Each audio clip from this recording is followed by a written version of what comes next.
Survivor Rites, everyone. Our first show of the new year. And our whole year this year is going to be all about healing and moving forward and really working together as a community of people that love one another.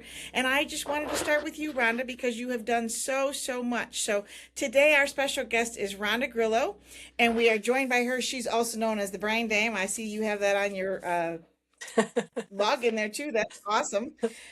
She's a neuro coach who helps people understand how the brain and nervous system respond to chronic stress. We just had to respond to a little bit of stress ourselves getting on here.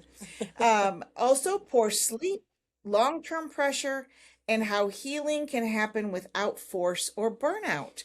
So, we're going to talk a lot about that, and it's not about fixing ourselves today.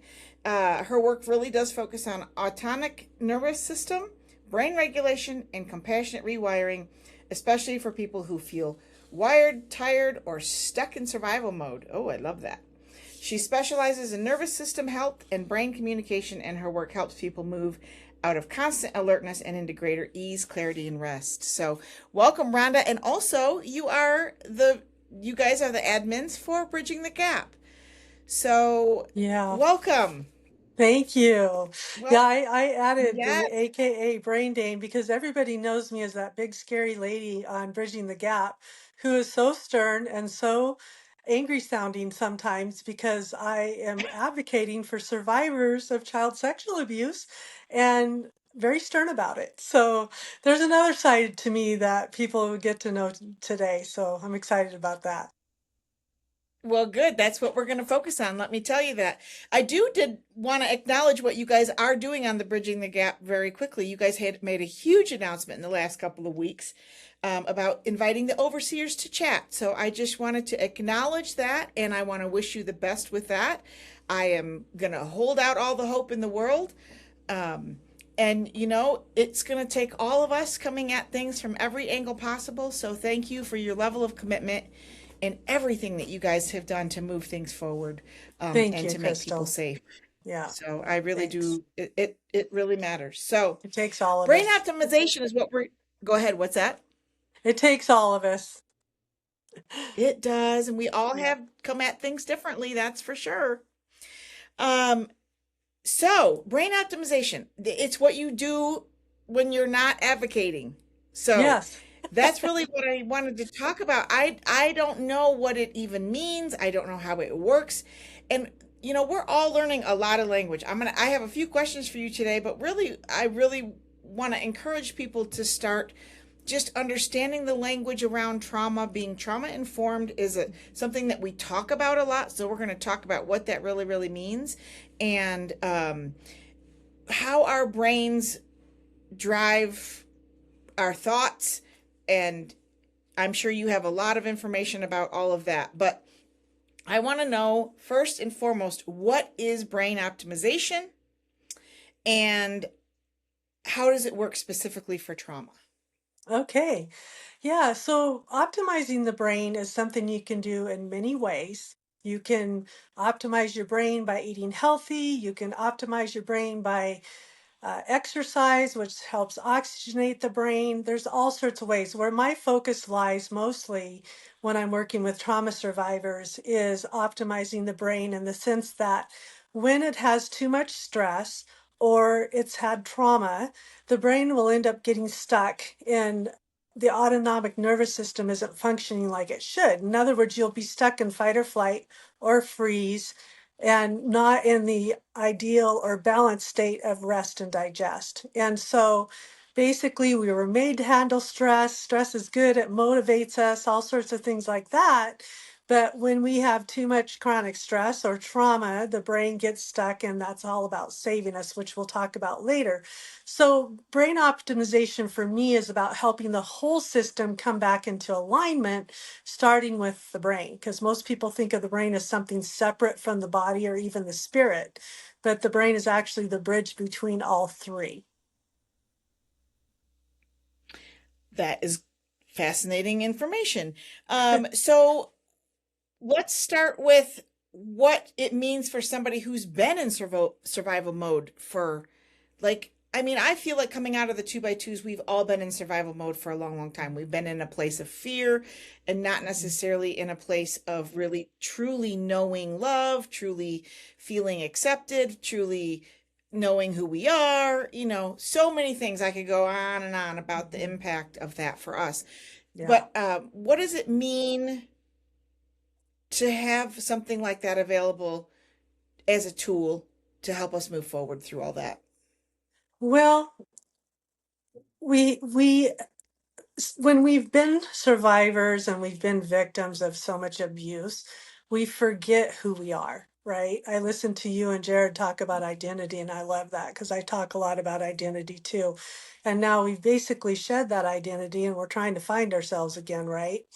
Um, Right. so number one is like we know the truth. And why do I say that? Because I believe, and I work from a platform of belief that we are spiritual beings living in a human body. Okay. And our Totally agree. spirit, Yes. it came from the God of heaven. He created us in his image. And I'm not saying we're little gods with a small g. What I'm saying is our spirit knows the truth. So I call it returning to wholeness in what I do. And so it's returning to who we really are, not this person that depends on everybody else to fix us, um, tell us what to do. It's literally we have the power. We just have to return to that wholeness, that whole state of being to do that. So how do we do that? Well, when we have a brain that's been stuck in stress for so long and it's not functioning, and the funnest way I can talk about that with people is what is an out of balance brain? It's important for us to understand that first. So the brain has two hemispheres, left and right, and it communicates back and forth. And I don't know. Do you like music, like symphony, let's say? You like I love symphony? all music. Okay. So an Yeah, optimized brain, a everything. brain that's functioning as it should, which means it can go into the stress mode, do what you need it to do, and resiliently return back to a rest and digest state. That is like a beautiful orchestra. And when I go to an orchestra concert or whatever, it can bring tears. It's so beautiful, so Mhm. harmonic. So, right? So that's what it's like to have an awesome brain that's functioning like it should. Well, if your brain is stuck and it's out of balance and it affects us in so many different ways, I'll just name a few. Like we can become overthinkers, our brain won't shut down. We will definitely be a poor sleeper no matter what state we're stuck in.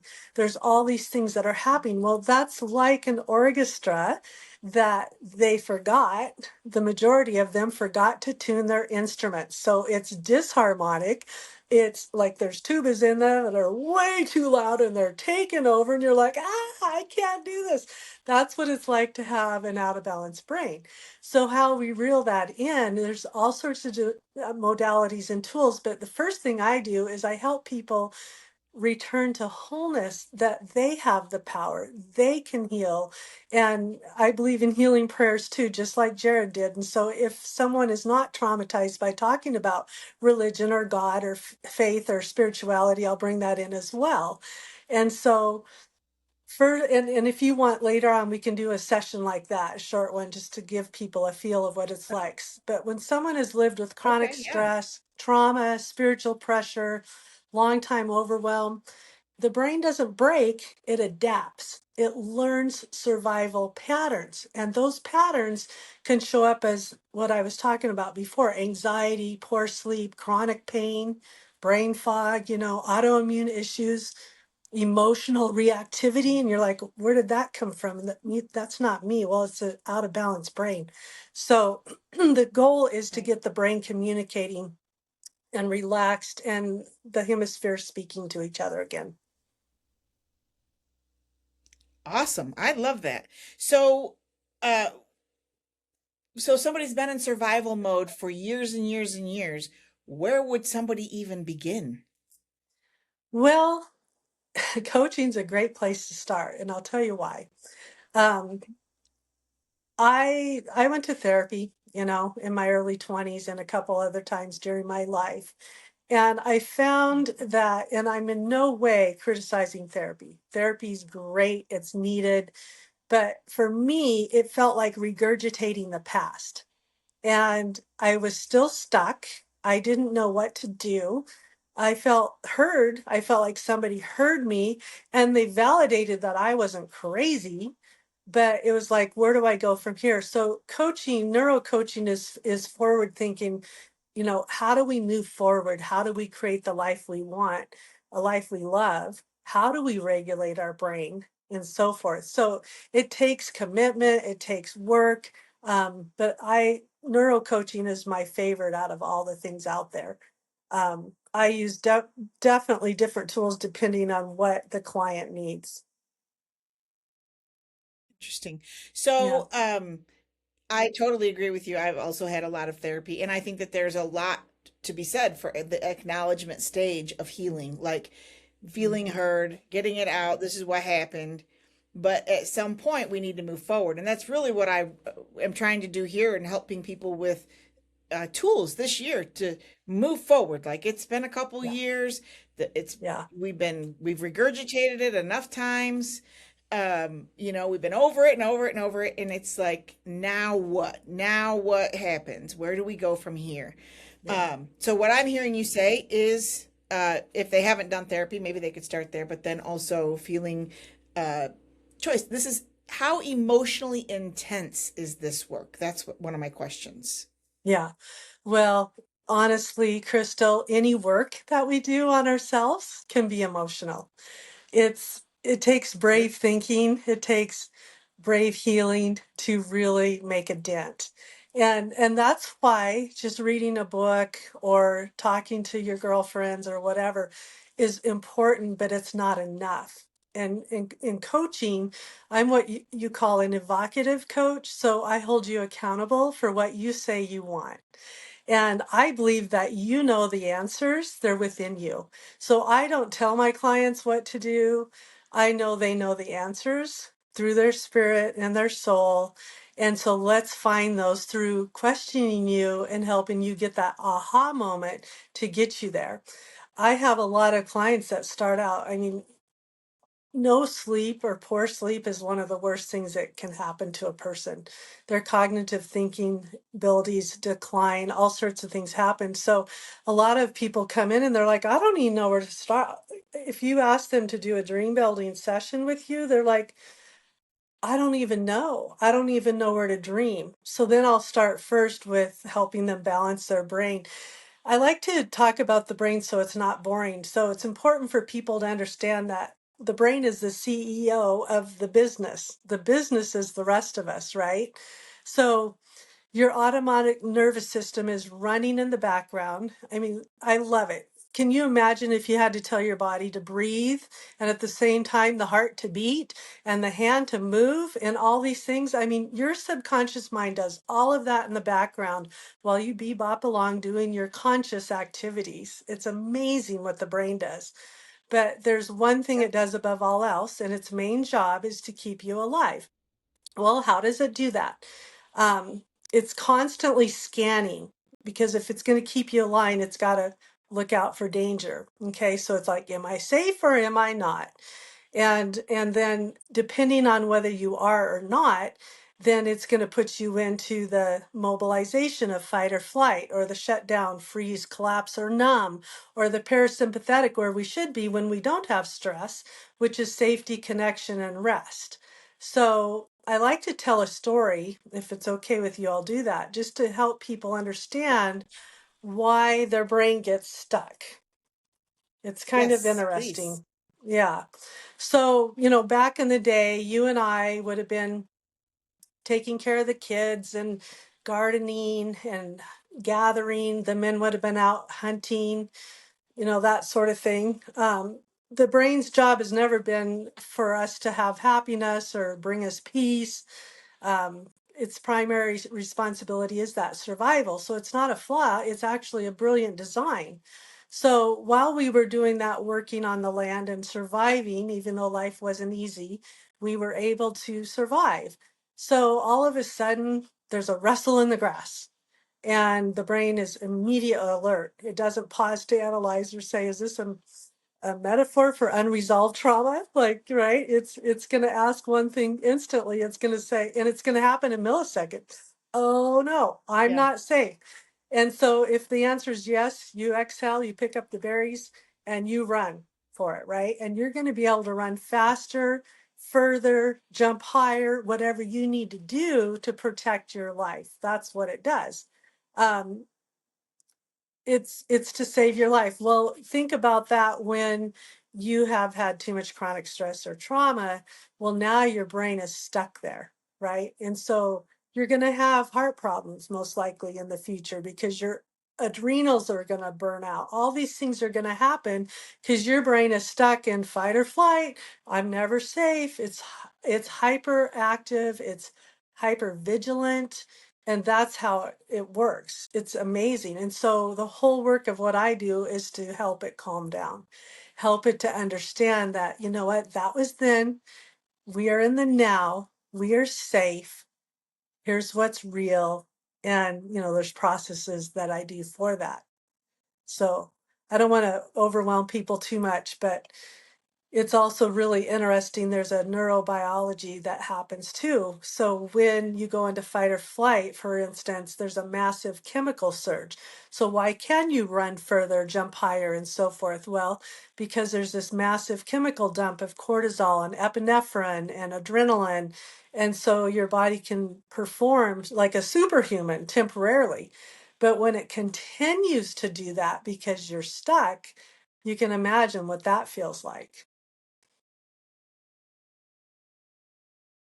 So the whole self-awareness piece I think is so important for people, and I really wanted um, what advice do you have for people in that original stage of like, okay, I'm starting to feel like I am just sick and tired of being sick and tired, and I don't want to get more sick and tired, and I'm tired of being stuck. So like I want to move over here, and that awareness of starting to even just be aware of how our body, like that was one of my first things I remember learning in therapy is how does your body respond when you do X or when you think X or when you see this person or when you do that? Like just being aware. I hold my breath. I go rigid. I can't think straight. I freeze, like just the self awareness pieces of that. Mhm. Is that stuff that you do is to just help people become aware of what their body is telling them? Yeah, that's part of it to recognize what's happening. Awareness is key, right? And then it's the desire to change and follow through with action. The brain learns through repetition. So it's really important to keep doing the same things, which is another reason people hire coaches because it's really hard to change yourself and remember to do it all. But what I like to tell people from the awareness stage is something that actually is very hard for two by twos. And that is to love yourself as you love others. And Jesus actually spoke those words.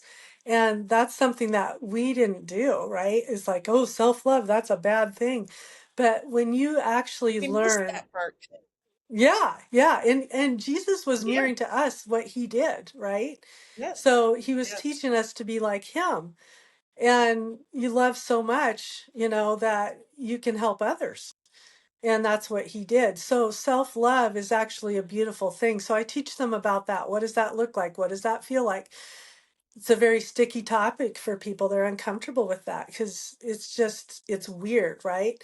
But when you finally learn to accept yourself that, this isn't your fault, this is your brain keeping you alive, and they understand the big picture, then it's like, okay, where do we go from here? Well, let's start with love because love is always the answer, no matter what the problem is. And so we get them to, and everybody's different. Love can look different to different people. But it'll be like little small micro steps of what to do each day, and we integrate that. It might be, some clients, and this is the thing, comparison is the killer of joy for all people. So please, whoever watches this, don't even be tempted to compare yourself and your healing journey to anybody else because everybody is different. But I'll have clients that we can just do a micro step. each week. And it's a huge success to get that done. And then I'll have other people that can do huge steps and move through it very quickly. You know, everybody's story and experience is different. So, identifying ourselves as made in the image of God and that we are to love ourselves is the second commandment or the third one, right? He said, love God with all your soul, your strength, and so forth, and then love your others as yourself. So we work on that. Yeah, and that's we definitely did not get the love yourself part. I think that's awesome. It was So, twisted. Yeah. as people are going through like yeah, the emotional is there what tools do you have on helping people um release the level and intensity of the emotion that we have been holding on to our entire lives? Um is there anything that you have that can help them really just let that go? Yeah, that's such a good question. Emotions are so triggering and they charge Oh, us so much. And that's been a my journey because I was re-traumatized too through this whole meltdown in the 2x2 church. yep. And it was one of the hardest triggers I've ever experienced. And so I'm always searching because as a coach, you got to work on yourself all the time. And coaches have coaches too. And so I did find something that really helped me a lot that I use now with my clients as well. And it's basically a scan of your emotions, like what is your subconscious mind dealing with? And then it creates the frequencies and vibrations. So it's sound therapy basically specific to you and your needs. And you just listen to this beautiful music as your brain just releases the negative emotions. And again, emotions are emotions. They're not bad or good, but there are disempowering emotions and empowering emotions. And so as you can release, work through them, and it's like peeling an onion, there's always more layers. And that's one of the frustrating things about the healing journey is, is it hard? Yes. How long will it take? Well, it depends. You know what I'm saying? You just never know. But if you can heal your emotions, then it's easier. It's just a lot easier to process things. Yes. Totally, totally agree. Um, so how often do you have like repetition in a lot of things that I've done is just doing it again and then again and then again and just retraining my brain in those ways with repetition. Is that something that you work on? Is that something you even Oh, recommend? yeah. Yeah, that's probably the number one thing we do in the brain world is repetition. You think of little children and they'll like a certain amount of books and they want the same books read over and over and over. Well, they're building neural networks as they listen to those stories and then they layer on top of each other. So that's how you rewire your brain is through repetition. And what I like to tell my clients is it's like building a new superhighway and you want to put the pavement on.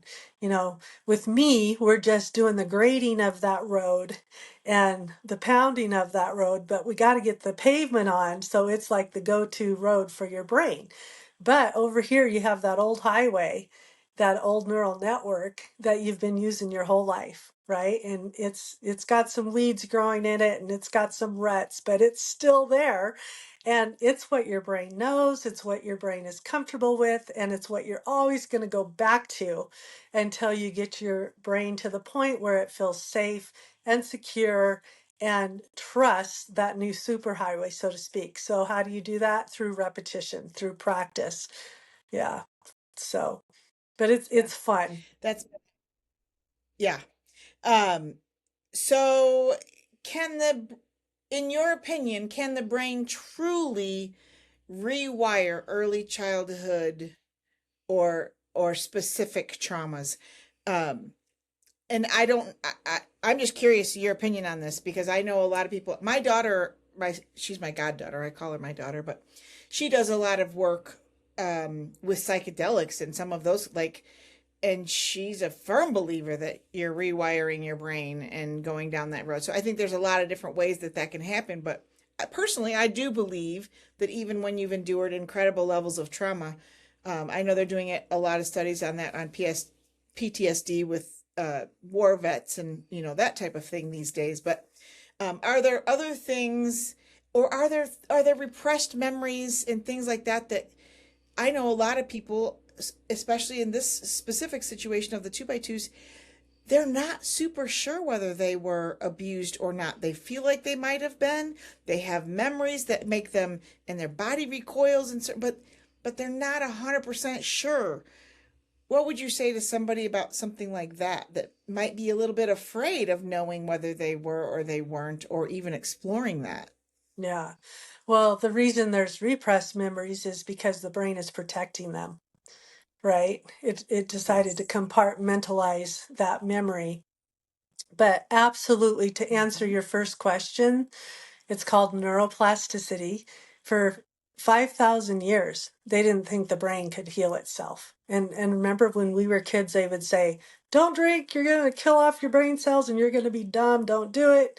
And then, it was like later out it came out that, yeah, hey, right on. The brain can build new cells, it can fix itself, it can change, it's plastic. So they called it neuroplasticity.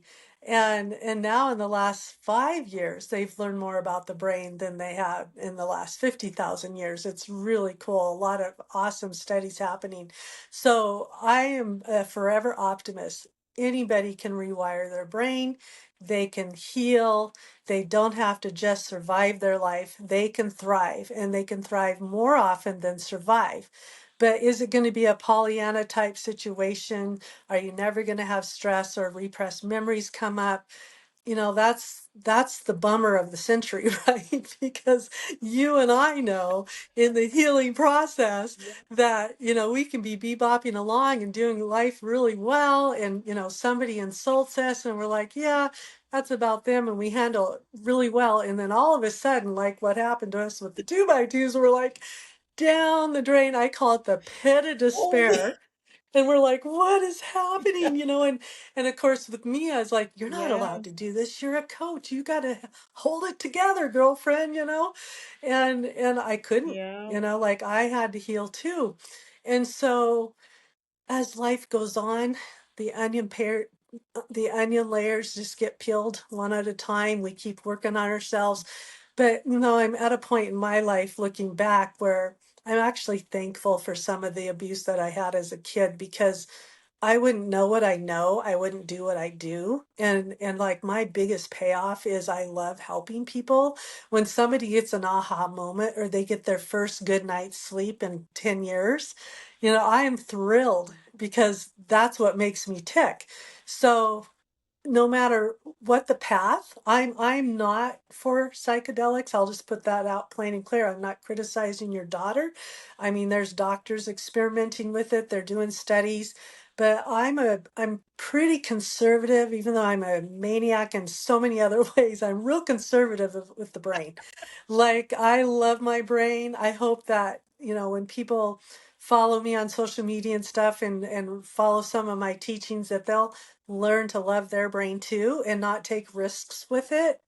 Um, there's, I know Jared talked a lot about demonology and all that kind of stuff. You got to be careful because you go into the spirit realm with drugs, and who knows what Yeah. gateways you're opening. So but Yep. I'm such a nerd that I don't even believe in taking drugs, especially for the brain. I used to help people Yeah. in my brain optimization business that had been taking, and I won't name them because I don't want to get sued, but drug targeting drugs targeting the brain, and it had messed them up so bad that I didn't know if I could even help them.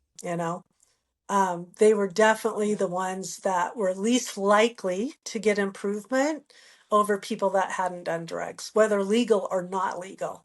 So Right. Right. the cleaner your brain and the cleaner your mind, because our mind is mind Mhm. toxed as well, you know. Yep. Um, People don't understand. This is so key. So people don't understand Yeah. that their subconscious mind, which is running the autonomic nervous system, we already talked about that. It's also why we do what we do. It's why we make the choices we make. It is our program. And that subconscious mind runs us 95% of the time. All the work that people do is typically in their conscious mind, which is responsible for how much? 5% of our choices, actions, and beliefs. And so, subconscious mind work is where I do a lot of work, and it's really important. Can it be reprogrammed? Yes. How do you do it? Through repetition. Um, they now know in the brain world that the baby, the fetus, brain is being, the mind is being programmed by the father, whether he's present or not, and the mothers. And this is their emotions, their feelings, their thoughts, their actions, and their beliefs. And so in the third trimester, that baby's being programmed. Well, it's not even fair, right? I mean, if you got good parents, yay. But if you didn't, that's really heavy.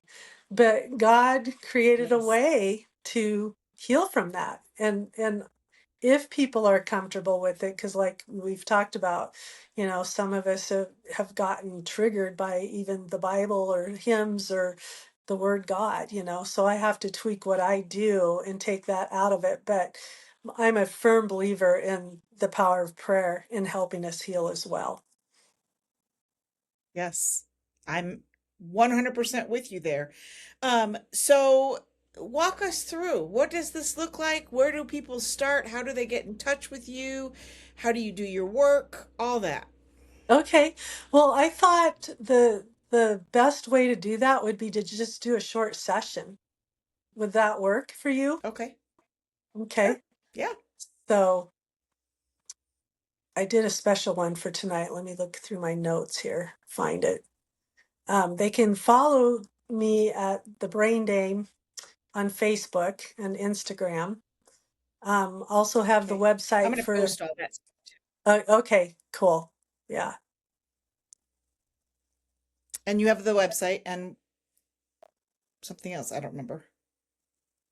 Yeah. We'll post that at the end. I'm just looking for my process that I did special for you and for your. Oh, thank you.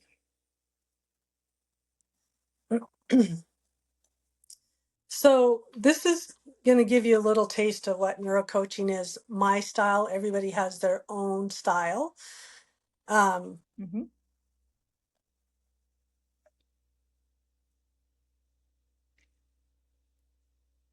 Sorry for the pause. I want it to be perfect, of That's course. okay. Yes. We are two by twos. We take perfection to a whole new level. Yeah, that's right. Oh, We do.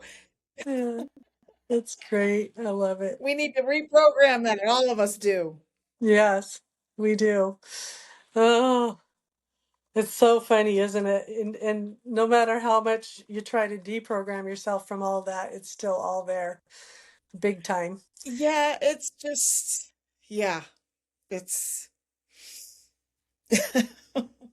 It's crazy. I do appreciate that you said that you are grateful for some of your experiences. I say that sometimes too, and people look at me like I've got 10 heads, but I would never be the person that I am, and I would never know what I know had I not gone through the depths of it. And sometimes it really helps me have a different level of compassion with people who are seriously going through some very, very hard things. Yeah, yeah. So, Yeah, and if we can just learn to love ourselves through that process, it can change everything. yes, And I've been yes, calling it practicing grace. Like we hear so much now that we're free in Christ about his beautiful grace and what a gift it is, deserved or undeserved. We don't deserve it, right? But if we can practice right. giving ourselves grace through the healing process, it can make a huge difference as well. So this is how I would do a session with someone. Just notice the language, but anyway, I want to invite you to participate in the movement because there's somatic movements involved with what I'm doing and actions, and I invite you into as much as you can comfortably do. Nothing forced, nothing pushed. Just feel whatever feels safe for you. Okay. So often when we allow ourselves to participate even gently, we notice shifts toward deeper healing, not because we're trying harder, but because safety opens the door. Okay. So we want your brain to feel safe. So before we do anything today, before we try to fix, change, or calm anything, I want to invite you to do something much simpler. Just notice what you're noticing. And there's no right answer here. No performance, no spiritual gold star, no doing it correctly, just awareness. And now I would like you to check in with yourself quietly. Just ask yourself a few gentle questions. Do I feel stressed or keyed up right now? Do I feel anxious or on edge? Or maybe do I feel heavy, flat, or shut down? Or there could be, I feel tired, but I'm wired. Or maybe you feel relatively calm. Whatever you notice is okay. You're not trying to change it, you're just noticing what you notice. And now let's give it a number. On a scale of 1 to 10, 1 means calm, grounded, and at ease, and 10 means overwhelmed, anxious, shut down, or on high alert. Where are you right now? Just pick a number. You don't have to say it out loud. And you don't have to explain it. And you don't have to justify it. And you don't even have to like it. Just notice it. And I want to say this clearly. That number is not a diagnosis. It's not a failure. It's not a commentary on how spiritual, healed, or evolved you are. It's just a number. It's data. Your nervous system is giving you information, and we're going to use that information gently. And you might ask, why does this matter? When you notice instead of judge, your prefrontal cortex comes online. Curiosity lowers threatens. Naming sensation creates safety, which means this may surprise you, but you are already helping your brain self-regulate just by noticing without judgment. Nice work. Good job. In a few minutes, we'll come back to this same scale and see what shifted, if anything shifted, and we'll observe what we observe without judgment. Not because we're forcing anything, not because we're trying harder, but because your nervous system already knows how to settle when it feels safe enough. So let's help it feel safe. And if your number is a 9 or a 10 right now, congratulations. You showed up anyway. That was brave. And that's already a win. So now we will do some breath work. And I chose breath work because most people are familiar with breath work, so it's not scary to them. It's proven to help calm your nervous system in just under 2 minutes. So you can use this anytime, anywhere. Eyes open or eyes closed. So now place one hand over your heart. You don't need to change anything yet. Just notice your breathing. Now slowly inhale through your nose for about 5 seconds. And exhale through your mouth for about 5 seconds. And now as you slowly inhale, invite gratitude into the breath.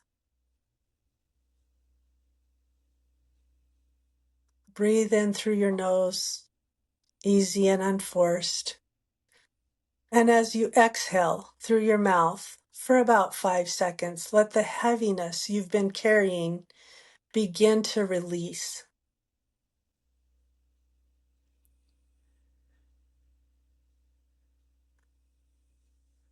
As you continue breathing, imagine each breath moving gently in and out of the heart area.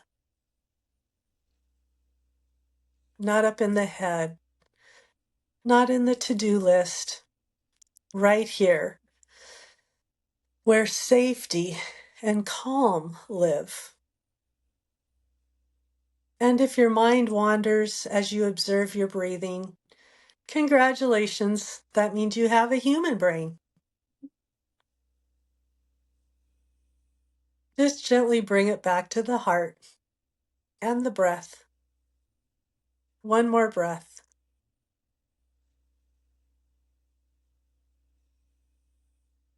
Good. You just sent your nervous system a signal of safety. And before we go any further, I want to say something very clearly. Nothing is wrong with you. If your body reacts quickly, if your mind spirals, if you feel calm one moment and overwhelmed the next, that doesn't mean you're bad at healing or that you failed.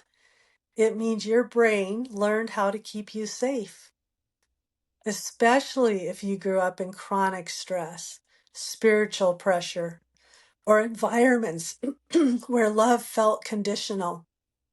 Your nervous system adapted brilliantly.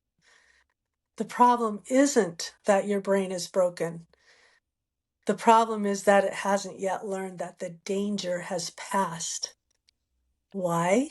Because it got stuck in a dysregulated state because of prolonged stress or trauma. And we can teach it to rewire itself. So before we move on, let's give your brain some love. Take both hands and gently give it a high five. Thank your brain for keeping you alive.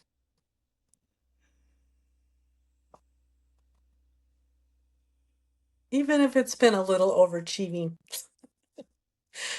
So that would be like a Right? super short example of how I coach clients and how I help them heal. Interesting. Yeah. Love that. Um, Fascinating. First question. How long does it take our neural system to retrain itself to feel safe? I didn't say that right, but Yeah, yeah. You know what? It can take a moment or it can take years. It totally depends on the person. And I believe the intensity of what they've experienced, their willingness to play the game, so to speak, to be brave enough to do the work. Um, there's actually a thing out there about not wanting to change subconsciously because then who would we be? What would our identity be? People have been a victim so long or a survivor so long that they have no clue who they would be, what they would be without it. So, right. I've had clients typically the shortest amount of time that I would take somebody on, and I'm not taking clients anymore. I'm finishing up my book. I didn't tell you I've written my story. Um, yeah, I'm going to be publishing it in the next couple months, and it's going to keep me busy. And I'm also working on a platform where what I do is going to be accessed by people freely, where they can go in and do a session like that. It's like, oh, I'm feeling anxiety. I'm going to go to the Brain Dimes website and I'm going to do a session. So I'm making it so instead of helping small groups and just single clients, it can be accessed by a lot more people because I believe it's very Oh, that's effective. wonderful. Yeah, and I've seen a lot of people get help and it's helped me. So I want to get it out Mhm. there. So anyway, That's awesome. Thank you, Rhonda, for that.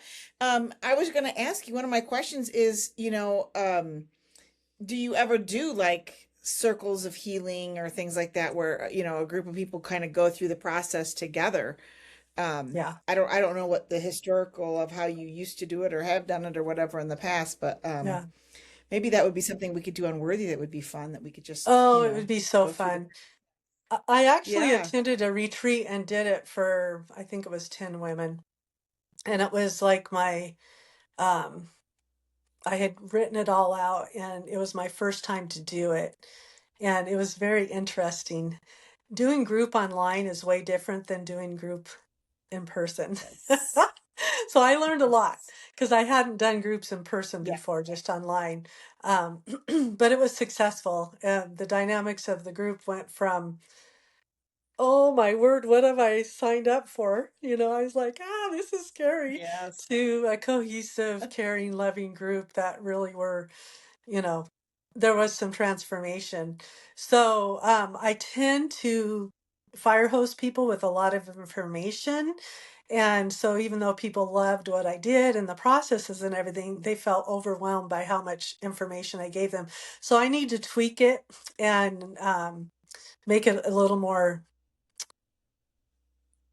oh, I don't know what the word would be, but compatible with people's amount of ability to take it What in, they you know. But yeah, we Yeah, could that makes definitely do sense. that. I would love that and just do like a satellite, launch and Yeah. have people try it and get the feedback and see how it works. Because I am integrating that into my website as well, so people can do that. So yeah, I love that. I love that. And even right here on Survivor, one of the things I didn't think this through when I decided to start Survivor. I started Survivor because I wanted to do a public vigil at the same time as Leslie White's funeral. That was my problem. I needed a way to do that. So here we are. But what has come out of that, like I just to have a place where we can all have community with one another, in Worthy we have mostly women. And there's a lot of guys out there that really need this information just as much as mhm, women, Rhonda. yeah, And they have had a lot of trauma too, and it's even harder for them to have words around processing it. So, doing something that they can do in the privacy of their own home online, hmm, that they can watch and, learn about, and in a way that, we know one another and we can count on each other to show up and be there and if we need more support or whatever. yeah, So, absolutely. I had a therapist there who, after the first session, she said, "Oh my word, Rhonda, the guys need this. The guys need to be here." yeah, So, yeah, yeah. yeah. It's, I the reason I got into the coaching realm was because that's where I got the most help. That's where I saw transformation and growth. And there was a time in my life where I couldn't sleep for years because of pain. And my brain became like scrambled. In fact, I was raising teenagers at the time when it was so bad that they called me Dory. I don't know if you saw that movie Finding Nemo, and there's that cute Oh little yeah. fish Dory, and she's like ADH, can't focus. That was my teenagers calling me Dory, and it was funny. But it wasn't good because they'd say, "You didn't say that, Mom." And I'm like, "I'm pretty sure I did." They're like, "Yeah, right, Dory," and then it's like, "What am I going to do?" So I Yeah. ended up getting some of this stuff done for me and helping my autonomic system balance and get back in shape. And then I cried the first morning I woke up and had had a full night's sleep and felt so rested that Right? I didn't know what that was for years. So there's a lot to this, but I just always encourage people, never give up. You know, you're programming I yourself love right now by what you're listening to, by what you're Yes. watching, by where your Yes. feet are going. Um, you know, let's change the program. That's where it starts. I And that's where totally you agree. can, yeah, you can heal from the inside out that way. And it's actually a lot easier Yes. because what happens is you'll notice subtle little changes and you'll say Mhm. something differently, you'll interact differently, and then you'll go, "Wow, was that me? Wow, where'd that come from?" And then you realize that came from the inside. Yes. Yes. We have so many tracks, I call them tracks, but they're narratives coming out of the two by twos specifically Yeah. that we've all heard and they go through our brain. And, the mind always does defend narratives like territory. I mean, like, even when that narrative is hurting us, the brain will defend it. Like, That's right. it's Yeah. insanity. That's how it Uh-huh. feels. Like, and then and I think because as two by twos we have so many tracks of things that we were told all of our lives, and we weren't trained how to think for ourselves. We Mhm. weren't trained, we talked a lot about seeking knowledge and information and being curious or whatever, but we weren't. We Yeah. weren't allowed to do any of that. And so I Yeah. think for me, learning to reframe those narratives, be aware that that's a two by two narrative to begin Yeah. with, Yeah. Some of them are awesome. Some of them are great, and I will carry them with me till the day I die, and I am Yeah. super grateful for Amen, them. sister. I Please agree. know that. Yeah. I am. Yeah. There's so many things about it that I will take with me all my life, but there are some things that absolutely not. I know I will not defend those narratives anymore. Yeah. And that's partly what I wanted to just have this conversation too, is just help people with that first step of awareness. We're starting a new year, and the more that people can just say, ah, that's a two by two narrative. That's something I would like Mhm. to reframe. That's something Mhm. that's not helping me, it's hurting me. What should I do about that? Yeah. Um, That was profound, Crystal. I love the way you said that. And the whole thing is we weren't allowed to ask questions because it wasn't safe to go into the world or right, to explore ideas because it was all right. false, right? We had the groundbreaking news that Yeah. everything was just right within where we were in our little teeny tiny box. Yeah. And then we find out, oh my goodness, there's this huge big wide world out there. Even when I started Worthy, a lot of people were like, I don't like the name of it. I don't like Worthy of the World, that I'm not ready for that yet. Hmm. And I did it on purpose because it was kind of a nudge of just like, there's a big wide world out there, and the sooner we figure that out, the better Yeah. off we're all Yeah. going to be. And And it's we all not have all our bad. no, no, some of it's actually quite fun. Quite Exactly. fun. I want to open it up for questions. We just have a few minutes left. Um, but yes, anybody have any questions out there? Otherwise, I'm going to give the last 5 minutes to you to say final word. I always give final word to every one of my guests. And so if anybody has any questions, I am monitoring comments, and I would love, otherwise, I'm going to ask for you to monitor comments because there will be quite a few. A lot of people will watch this over the weekend, um, and maybe have questions, and you can just follow up with them on that. And then it'll also be posted on YouTube. So for those of you, I'll be posting that link, for anybody that wants to share it with anybody. Um, but this has been awesome. I really appreciate all of your knowledge, and healing is something that are we are just all on that journey together, wherever we are in the spectrum. Um, it's something that we're going to have to do the rest of our lives. I've been out since 1993, and Rhonda, I can tell you that I'm still healing. And I have Yeah. had years and Yeah. years and years of therapy, years and years and years of coaching, years, like you name it. I've done in person, in house hospitalizations. I've done it all. Mhm. Um, and the recovery process, I am so passionate about it now, and Mhm. I care so deeply.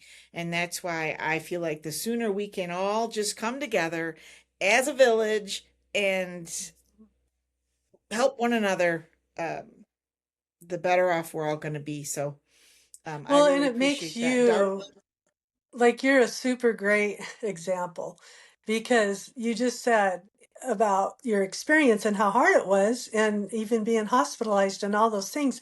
But now others can look up to you, Crystal. It's like you're brave. You did it. You survived. Maybe I can too. It's awesome. Yes. Thanks for what you're doing. I love it.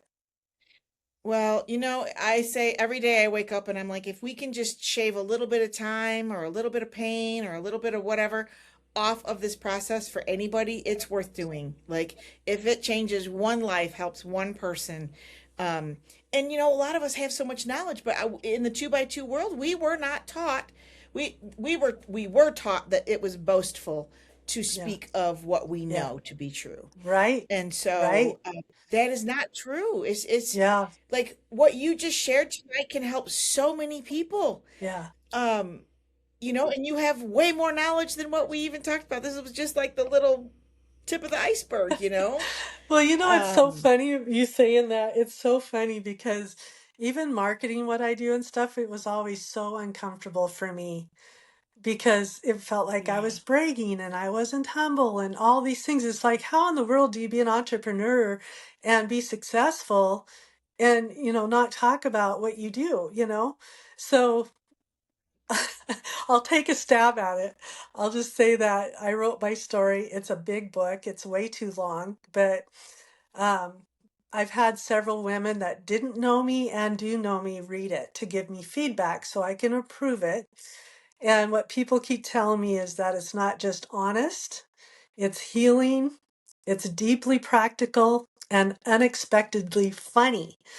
And I love that because that's what I was hoping that people, because to me, humor is part of healing and it's super important to be lighthearted and be able to laugh at ourselves and with others and with ourselves and so forth. So, alongside my life story in the book, I share many of the nervous system and healing tools that helped me reset my own brain and move out of survival mode so readers can apply them in their own lives and heal more deeply too. And then the proceeds that support me through this book will help me to continue my advocacy work on behalf of survivors. So, When can we expect this book? well, I'm hoping in the next 3 months. Yeah. Yeah, I've got, Yay! Good for yeah. you. So, yeah. And if people want to Good for follow me you. on That's social awesome. media, I'll definitely put it out there that it's been published. So, Yeah, well, we're going to be posting that here, and this will also be posted on YouTube with all of your credentials and stuff in there too. But we'll have you back, Rhonda. We'll have you back. oh, yeah. So Yeah. I I don't love have your any work. questions. A lot of people are just saying thank you, thank you, thank you, thank you. So I'm going to give final word to you. We're at the end of our time already. That just flew right by, like it always does.